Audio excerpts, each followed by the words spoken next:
Welcome everybody to more Heroes of the Storm content in Khaldor TV. Today we have another great match. We just saw recently already a few games between Arthas and Alternate Fancy, and today we have another game where they meet each other. Tomb of the Spider Queen, a best of one, and I mean, you probably all remember the last series where they faced each other. It was so action-packed the entire time.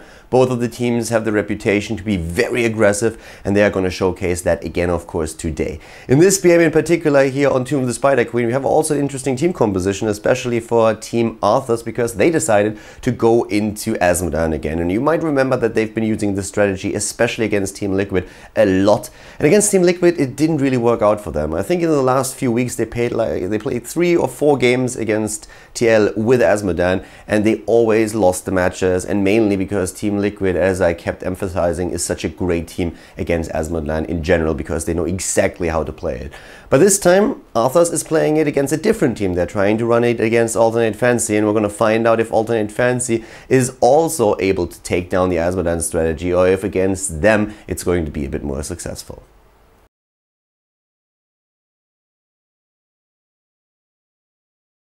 Alrighty boys, our game at the ZOTAC Cup final. Well, actually no, it's not the ZOTAC Cup final, it's just a normal ZOTAC Cup, but it's still pretty awesome. We have in one of the first rounds already Arthas versus Fancy, and they just played a best of 3 against each other the other day. And well, that was it was a slaughter. Alternate Fancy destroyed Arthas, and now they're trying to come back at them. It's a single ban system that we're using here today at the ZOTAC Cup, and to the left side we have the Russian team with Sevkaja and Tyrande, Unstable on Kelthas. Kunichan is playing Johanna, we have BKB on Tassadar, and Andy Lendy on Azmodan, and that's going to be super fun. I'm going to talk about that in just a bit. Davis on Anubarak, Darkmok on Zeratul for Alternate Fancy, Crosby is playing Sylvanas, Blumby on Muradin, and Happy is playing Malfurion here. So this is going to be a fun game, because, well, Brightwing was already banned out to make sure that Alternate wouldn't get access to double promote. Double promote together with Azmodan on this map can be really strong. What Azmodan is going to try and do, of course, is here with a level 1 talent, Taste for Blood, trying to just stack. And that's where, like most of the heroes that we're seeing on the setup for Arthas are going to be very, very good with him. First of all, what you need as Azmodan, if you really want to stack as much as possible, you need somebody on the lane that really helps you. So we will probably see a rotation to the bot lane. Actually, Azmodan just throws up at the top, already gets 3 stacks, should actually got 4 with Kunichan last hitting the last creep. So it's really important to note that in a case like this, Johanna is great with Azmodan if she goes for Night takes pawn on level 1, which is exactly what Kunichan did. So you get the additional damage against minions, and Condemn also pulls them inwards, so that globe is going to hit every single minion if you do it right. And we have Arthas with simply a rotation. They rotate, here comes the globe, and was already a little bit too early, so yeah, this time Azmodan didn't get enough globes. But yeah, he's going to stack that damage over time. It's of course one of those downs. Oh, what? Wow, okay, that does work. Really well done. Blind against Muradin. There was actually a thread on Reddit the other day where someone complained and said, like, it doesn't make any sense whatsoever that Illidan can get blinded by Johanna. The guy is already blind, the spell should not work, he should be immune to that. And I kinda agree. I mean, from a logical point of view, it doesn't make any sense whatsoever. The guy's already wearing a blindfold. What else do you want, Blizzard? I mean, what more could he do to be completely immune to that effect? So you can see the stacks from the bot lane, right? So Azmodan is pushing here with his normal attacks, and then he just like clears the waves up at the mid lane. So it's actually very, very effective to help him out here. Even clearing a couple of them over there. We have currently his stacks, he is at 20 bonus damage. Not really a whole lot. He will get a lot more though. If you play this with Johanna, like I already mentioned, and you make sure that you just like get those additional spells in, very well done here by the way by Kunichan and his team, then you can easily at like 10 minutes in have more than 200 up to 300 even stacks, and that is a lot of extra damage that you get with that. So we're gonna find out if that's going to happen for them. Darkmok, by the way, is playing on level 1 with Seasoned Marksman on Zeratul, a talent that we see a whole lot more often these days, just because it's so damn good if you go for that right click build on Zeratul, and that's exactly what he's currently doing here. Level 4 is where we have the Laws of Hope. There's one promote already on Tassadar, and of course Bound Minion, the trade on level 4 for Azmodan. And interestingly enough, we have no protective shield nor healing ward, but it is Pierce that has been taken by Tyrande. So for the interrupts at the turn-in points, that owl is going to be used a lot. And we have the Warple Blade build on Darkmog. I'm liking it. They rotate these days a lot between the two right-click builds that exist for Zeratul, and this is one that they nearly exclusively play. Whereas most Zeratul players currently are focusing a whole lot on follow-through and also focused attack on level 4 and level 7. They go on level 4 for Warple Blades, searing attacks on level 7, and then later on 13 and 16 we're going to have the extra damage out of Cloak and also the added Berserk talent for the attack speed, so that's going to be pretty cool. In this case, With the Wind has been taken, Sylvanas. As mentioned in previous casts already, Barb Shot is actually one of the talents that we see a whole lot more these days, just because it's so damn strong, especially on this map against minions, against the spiders. So if you want to have that extra siege damage and you feel that you don't really need that extra range on your Q, then you can use that as well, and you should try it out because it's very, very good, especially in front of the Spider Queen. I personally like it a lot, and I know that a lot of the teams are starting to switch over completely to Barb Shot instead of With the Wind. It depends a bit on your opponent's composition, of course. Azmodan is still stacking, as you can see. Kuni-chan is currently helping him out at the bot lane. They rotate again between mid and bot, and that's one of the beautiful things about this map in general, just that you have the lanes so close together that it works really well. Azmodan is basically farming 2 lanes right now. Every 10 seconds he throws one of those globes, and he is starting to stack a lot, and that is going to make this guy a beast in the late game. It's a fun hero to play, you should definitely give him a shot, and as I mentioned already earlier, there is also a build, like a guide on the YouTube channel, so if you want to check that out, just have a look at the tutorial playlist on Khaldor TV at YouTube, and you see exactly how to skill Azmodan and how to play him in this scenario. Once again, here comes the attack up in the mid lane. You should make sure that you always have a buddy with you if you play Azmodan though. In this case, it's of course unstable, and also Kuni-chan plus BKB that can really help him out. Talking about Kel'Thas, he's taken out here. This is the one thing that Alternate Fancy has to do. They need to try and put some pressure on their opponents now. And especially Zeratul is of course going to scale into the late game as well, thanks to Seasoned Marksman and his right-click attack. Searing attacks have already been taken. Unstable Poison now taken on level 7 for Sylvanas, which will definitely help with the beam push. We're having Azmodan still going for the stacks. And I guess at this point we should probably take another look at how much he has. 132, as you could just see. Gets even a few more. And we have 5 minutes in.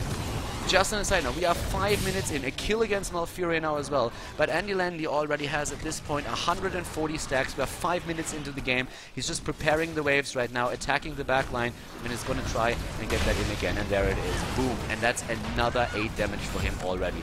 Could have been a bit better, but still pretty solid. Let's have a quick look at Zeratul on the other hand though, just to be aware of how many stacks he has. He's currently at 17 extra damage, thanks to Seasoned Marksman, 18 now. So later on, he's definitely going to do ridiculous amounts of damage in this game. Both of the teams actually running with a composition that is a little bit focused on the late game. I would say Arthas more so than Alternate Fancy. Zeratul is scaling, but the rest of the team definitely wants to control the middle of the map right now for the turning points, and the first Web Weavers going directly to them is already pretty much an indicator of how they're going to run this game. So at the same time, we have currently up to the top Darkmog in position. Still Zeratul trying to get his farm in there. But let's take another look at the stacks that we're seeing for Azmodan. Once that level 10 hits, the only thing that you need is 80 stacks, so that with a Black Pool as your heroic ability, you can take down a wave solo. You don't need anybody to help you out, and he's already way past that point. I mean, we're talking 164 extra damage already, and then once you hit Black Pool, the damage that you put out is absolutely crazy. Well, in the top lane, we have level 9 versus level 9 for both of the teams. So currently that early game, I mean, we have a kill for a kill. Not really like a big deal between the teams. We have a mule taken on Tassadar, who goes more or less for... He actually goes in this case for more of a utility build. By the way, just talking about Tassadar talents in general, on level 1 you oftentimes see Conjurer's Pursuit, right? In this case it's the Psy Infusion for the 7 mana that you get. And it makes a whole lot of sense, because those extra minions that always come in, that really help you to get that the extra mana in there. So in this map in particular, most Tassadar players will go for the Psy Infusion over Conjurer's Pursuit, which would have been an option for them as well. We have Enduring Growth for Malfurion, trying to get the healing power in there. Bot lane now, level 10 hitting. That's when we're going to see Black Pool in action. And Andy Landy can slowly and steadily start to also use that force fight. Shadowstalk already being used on the side of Tyrande. It's a heroic ability that we don't see it as much these days. When we see it though, it's nearly exclusively used by Team Arthas. When Zefka plays as Tyrande, this is the talent that you are going to see. Not really a big fan of Starfall, as much as we can tell. We have once again an opportunity for Andy Landy to maybe get another globe in, and look at that! Here they get silenced. Great moves there. I'm loving this. Double kill. And that Global Annihilation didn't do anything. The perfectly timed Void Prism with the heroic ability, Kuni-chan gets away. Wow, Blumby really wants him. He dives and he dives hard. All shall burn being used by Aldilendi, lasering Blumby away. But yeah, there's an opportunity maybe to get another globe in, but he was already interrupted once more. Currently we have him at 196 extra damage, and you can really tell this is suddenly doing work, right? I mean, that was 25% of Malfurion's hit points that just went boom in one single globe. So Aldilendi is definitely there to do some work. We currently see him at only 7,500 damage, but that's still the top damage for the team. Shadowstalk being used again, of course, not only to save Unstable up at the top lane, but also to make sure that they know exactly about the rotation of their opponent. And Shadowstalk, there's another one. This time not with Blackpool though, so wasn't really able to get the damage in to take this wave out too. But one of the things that we still want to do is, of course, not only keep tabs on Azmodan, but also have a closer look at what exactly Zeratul is doing here. And Zeratul is currently looking at 28 extra damage, thanks to the bonus attacks, and that is of course then later on going to be emphasized by all the talents like Searing Attack and Warple Blaze that he's currently using. 13 is of course still a couple of levels away, but we have the heroics in play, and that's where Falling Sword is being played today. And normally we see Blessed Shield a lot more in a competitive environment than Falling Sword. The second Web Weaver turn-in, by the way, on the side of Team Alternate Fancy already, and really shows that they are currently controlling the middle of the map. Well done by BKB here, dodging that attack. We have Azmodan now still on 2 of the lanes, and his siege damage, you will see, is going to skyrocket as well as his damage against heroes. But so far, most of the Azmodan teams that we have seen in the recent past have lost their matches, and the composition is mostly lost because all of them went up against Team Liquid, and Team Liquid is these days amazing against Azmodan. They just know that they have to exploit that weak early game of the hero to make sure that he is not getting to full strength in the late game. But currently, Alternate Fancy, they are gaining some momentum, but they still allow Azmodan to stack a whole lot. BKB rushing away, using his skills, but he goes down regardless, even with a dimensional shift.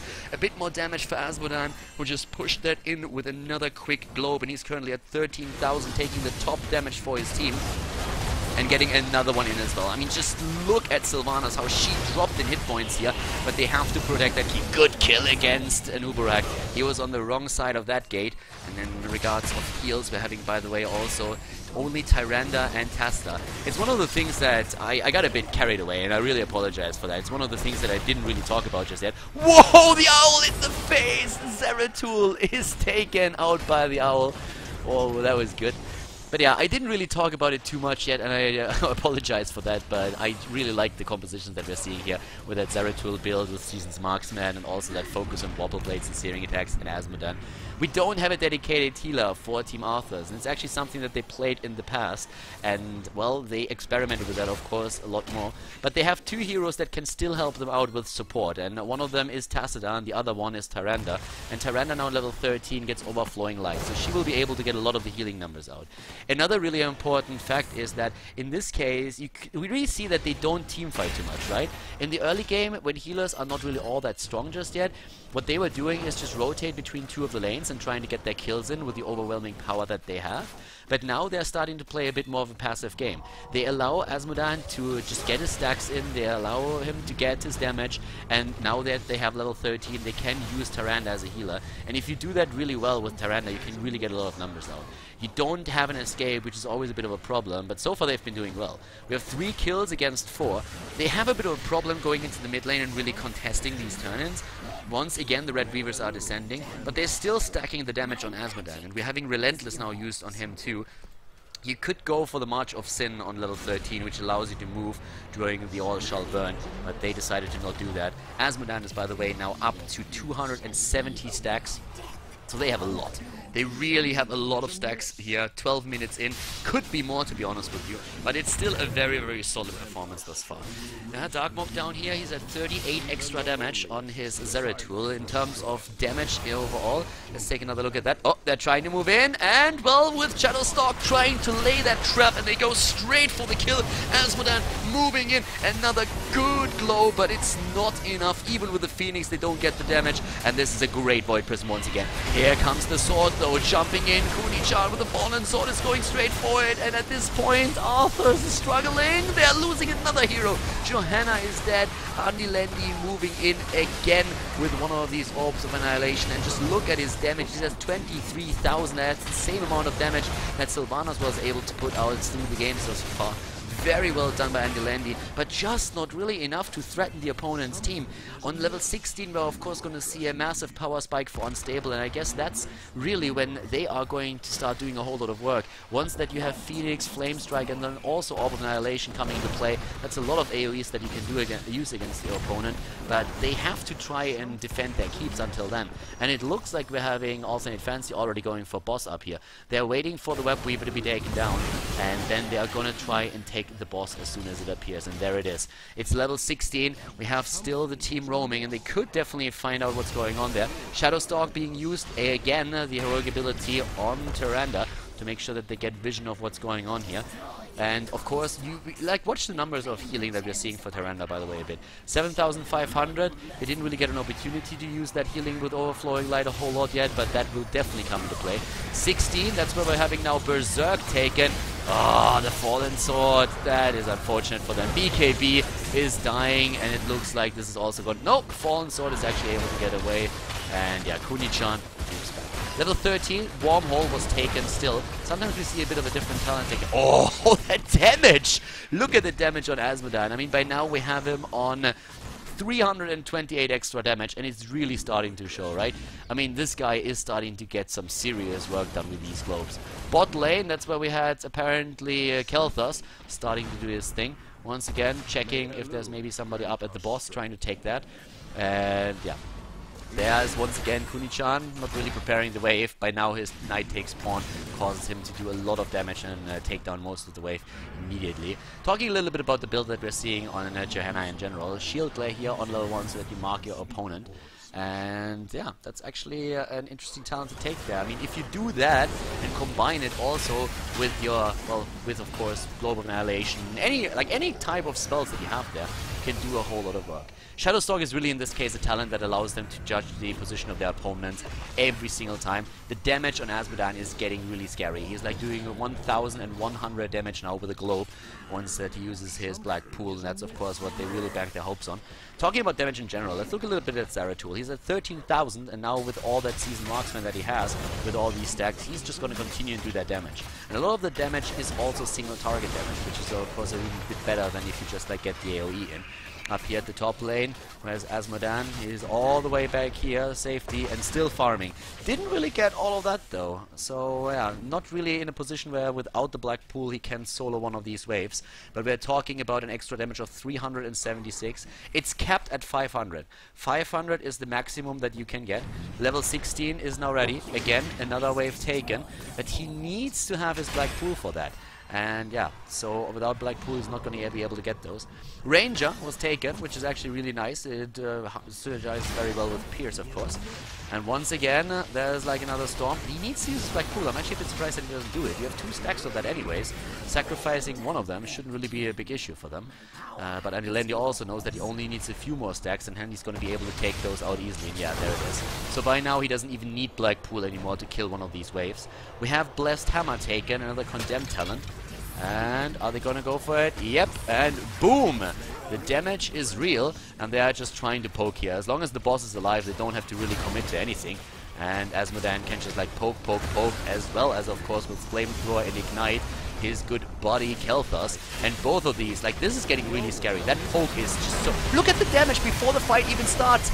Muradin is down, the rest of the team is extremely low. Here comes the Twilight Archon. Andy Landy is going to try and set another black pool up. There it is.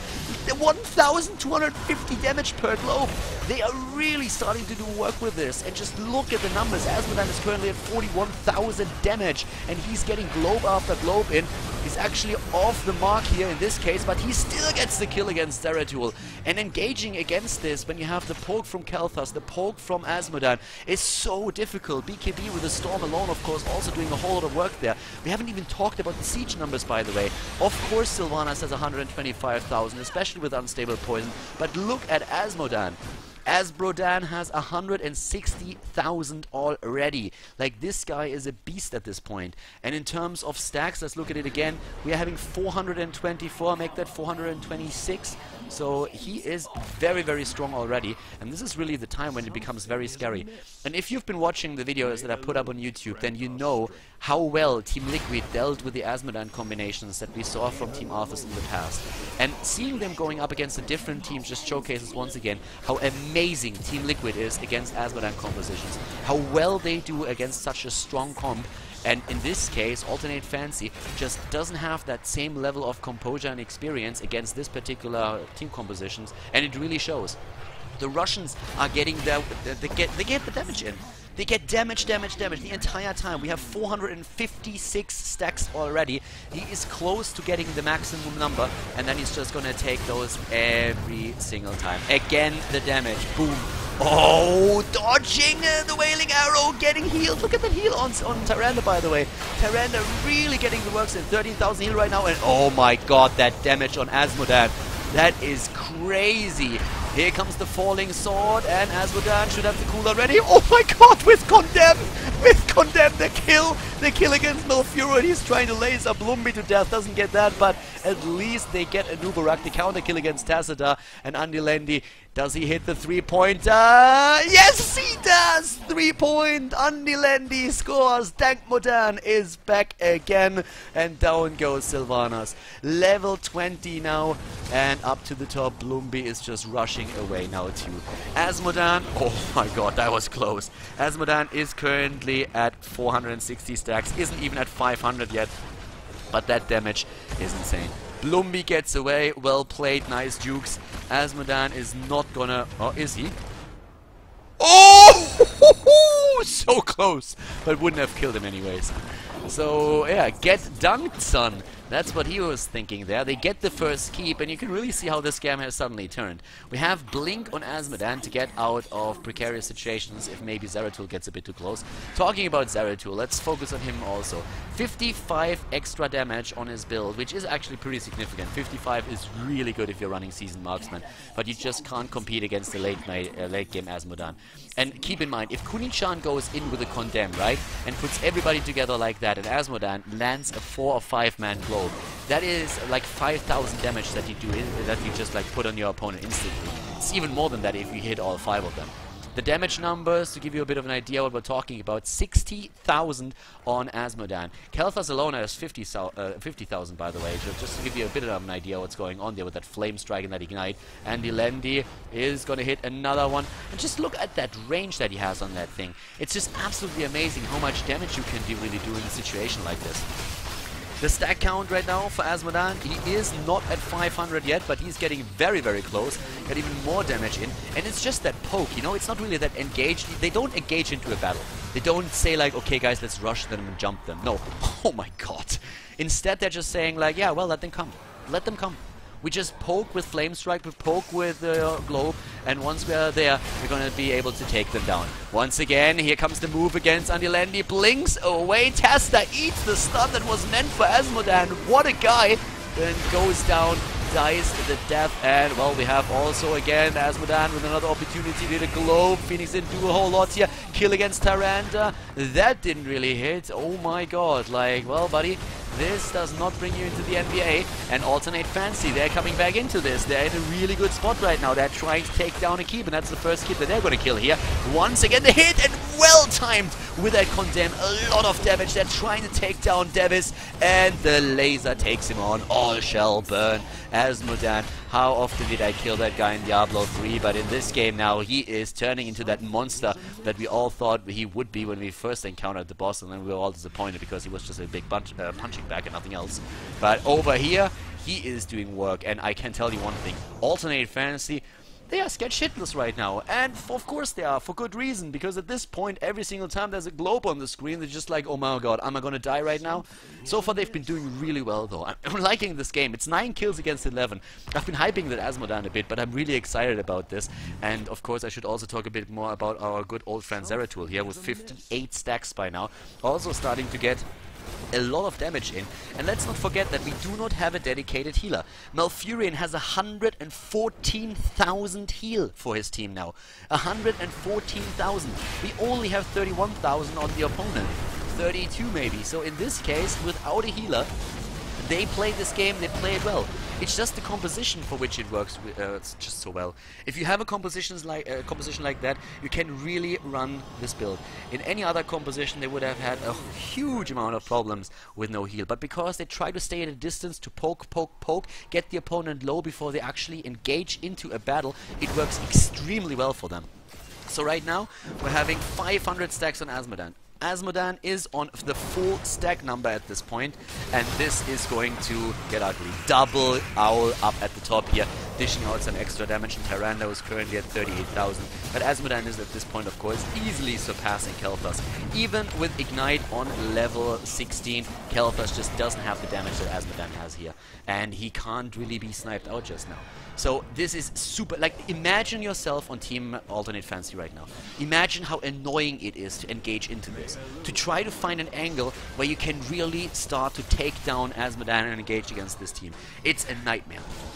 Azmodan can simply blink away. Black Pool and boom, already damaged against Blumby. Was only Muradin that ate the shot, but still. He's still back there, and he can use that again. And Shadowstalk, of course, helps with that. If you think about it right now, everything that they have works well with that composition and what it's designed to do. Shadowstalk reveals the... not only is this great to set up a trap, but it also reveals the position of your opponent. So when you're not quite sure where exactly they are, you just use it, and then Azmodan has suddenly another target. He's just hitting blind spots right now. I mean, he's just trying, and it's like, well, they could be there, so let's just hit another one. And if he hits, it's great. If not, it's another 10-second cooldown and has to wait out. But as long as the opponent isn't committing anyways, what's the harm? Down to the bot lane. The camp is moving in, and that's the camp together with 2 catapults, so this is going to be annoying. They also have Promote, don't forget that. Promote on Tassadar helped them to get the time in that Azmodan needed to get the stacks, because they were able to push lanes and forcing Alternate Fancy onto those lanes to de-push.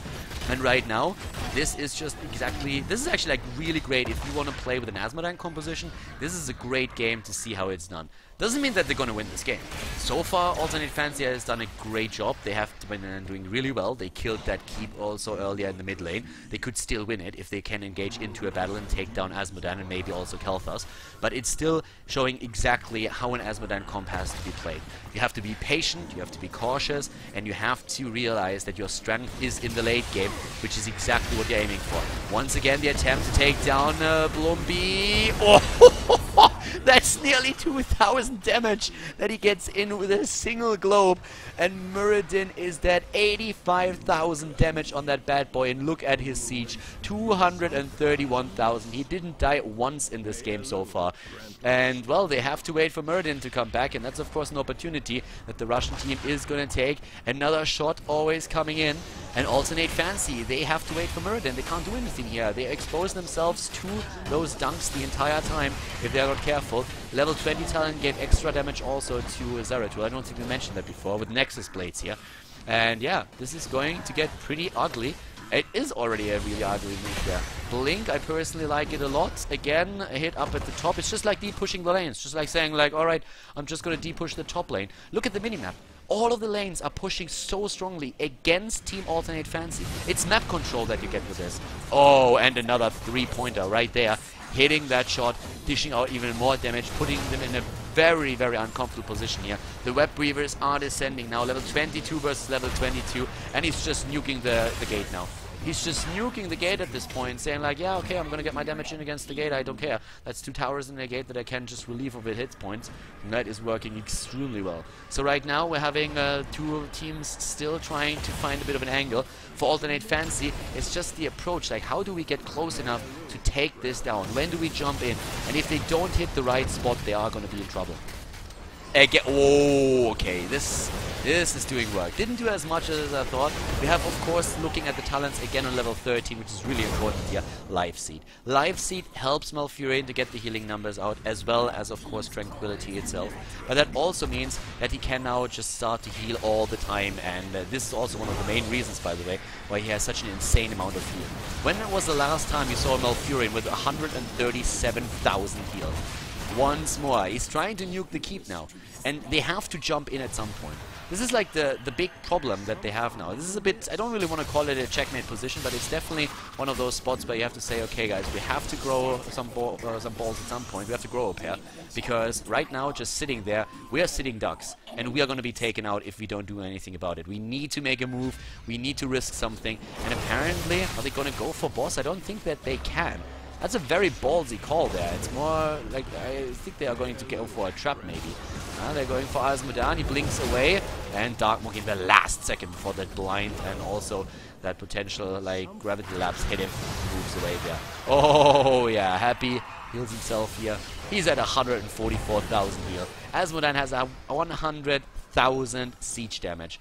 He is closing in on 300,000, sorry, hero damage, 100,000 hero damage, but he's closing in at actually like 300,000 siege damage. Here comes another globe, and well, dodges it. Damage apparently doesn't count. Was actually displayed, but yeah, that's the red weavers that they got in now. So from the point of Alternate Fancy, that was a really smart thing to do here. Getting the web weavers, getting those in, that was very important. It's going to de-push the lanes a bit. That might be an opportunity for them to do something. We've been talking a lot about the poke, just with the Globe of Annihilation, with also Flame Strike, but let's not forget Sefkaronis Tyrannida. He's doing a lot of work with his Owl as well. 50,000 damage. That's no joke. I mean, if you just get that damage out, it's not really that targeted damage in the team fight that you can really rely upon, that you dish out immediately, and that is something that can help you there. But it's just poke. If it's on its own, then it does a lot of damage and it's really annoying, but it's not really such a big deal. In this case, it reveals the opponent though, and it also makes sure that it adds to the poke that they already have. Like, this is probably the best comp for long distance attacks that you'll ever see. I mean, they take down these web weavers from such a safe distance. And keep in mind that we're having Kassadai in a situation where he can just use his promote on catapults whenever he wants, push those lanes even more, and Mel, yeah, even using his own mule in this case.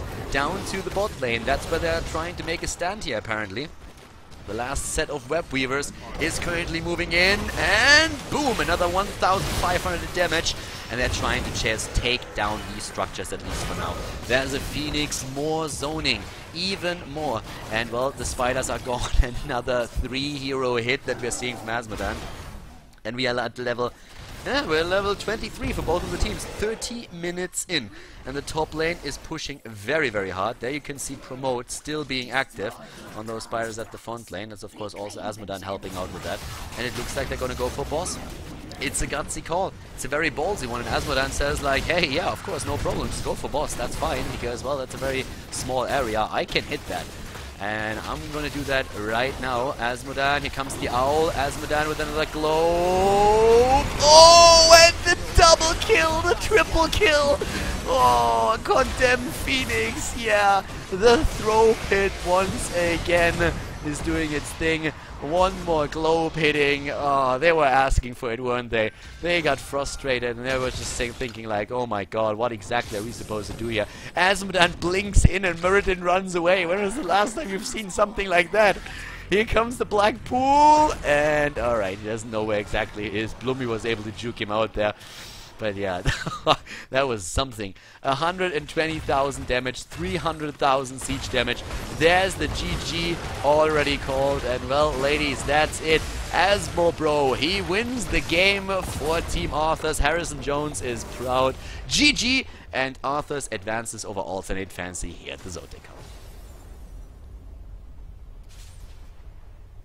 Arthas with exceptional play here, and this game is basically already a tutorial, a must-see if you really like to play Azmodan. So if you're always wondering like, why do people play Azmodan, what exactly is the idea behind it, I think this team definitely showed you how strong the hero can be. At some point, Alternate Fancy just couldn't do anything anymore. They were not able to really get into these fights without getting poked to death by Azmodan, by Khaldor, and just the entire area of effect damage that came in, especially through Azmodan, once that he reached the stack maximum, was just insane. Tomb of the Spider Queen is of course an exceptionally good map when it comes to stacking on Azmodan. It's super easy, just roam through the lanes and get that Orb of Annihilation to stack up those extra damage points over the entire course of the game.